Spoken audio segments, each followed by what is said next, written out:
In the 1960s, Carl Seldon broke racial barriers in a sport that few other African Americans were playing. Yeah, these days he's a retired golfer who holds a permanent place in PGA history. I'm from Turner High School here in Atlanta. I got to Clark College from Coach Williams, who was my high school basketball coach. He was an excellent man. He got me the scholarship there at Clark. Matter of fact, the scholarship was for basketball. And I played basketball at Clark as well as golf. I won the SIAC 4 years in a row. From the time I entered Clark, 1958 to 1962, I was the SIAC champion. Coach was an amazing man. I mean, he could teach everything. He never had a gym. We always played away games because we never had a gym to go into. We practiced at Morehouse, Morris Brown, Turner High, Washington High, wherever they would let us practice. So we never had a home game. We was always the away team. But we beat a lot of teams. I played every game as a basketball player. Injured, broken jaw, whatever. So we went to the NAIA, playing against Fisk University. Coach F was sick at the time, so we had a coach named Coach Cannon. Coach Cannon took us down, we went somewhere in Alabama. So at the end of the half, you know, when you get out, you go take your warm-ups off to get started for the game. He took me out. And here I am, having played every game under terrible conditions. Whether we winning or losing, I'm always the first one on the floor. And he put me out and put somebody else in front of me named Roselle Ponyard. A good friend of mine, very good shooter, but he wasn't a defensive player that I was.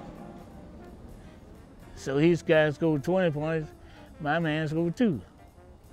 So we ended up losing the game. But that was the most memorable. Mr. Seldon was self-taught. He started caddying at the old Lincoln Country Club, but will quickly tell you basketball was his first love. I thought I was better at basketball than I was in golf. But he kept dominating the headlines in golf.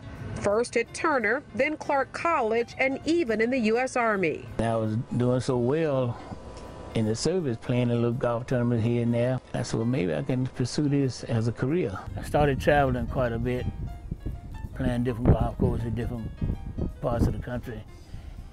And so then I had a job at Piedmont Golf Course, which they wanted to move it into having shows out there on the golf course. So they told me one day, said, look, so you going to Bobby Jones as a golf professional. You know about Bobby Jones, other than playing over here a couple of times and never was impressed with it. But that's how I got here, to be the golf professional. I never thought about integrating the golf course, but I just thought it was something that I had to do. When I first walked in the door, they said, well, here come that n***a. Park commissioner then was a lady named Jerry Elder. She interviewed a lot of us to see if they wanted the job. So I went in there dressed to impress, like I was taught at Clark. And I got the job. So everybody was pissed. They talked about how I had friends in high places. I knew Carl Ware, I knew Marvin Arrington. Yeah, I know them, but they didn't influence me to get the job. I went for the job, dressed to impress, and I got the job. So ain't y'all getting mad at me. In the 1970s, Mr. Seldon joined the PGA and played for 20 years. He is the first African-American Georgian to do so. It was really tough, mainly because of Jim Crow. We integrated quite a few hotels. We just moved around.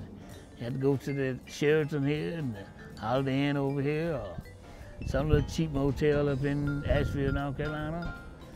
And they wanted our money, so they took us in. But as far as the Waldorf Astoria, forget that. We didn't have enough money to do it anyway. The advice I would give to those would be, empty your pockets and give as much as you can.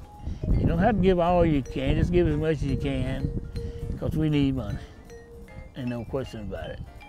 It shouldn't have to be that way. We should have enough money to get the students in and keep them.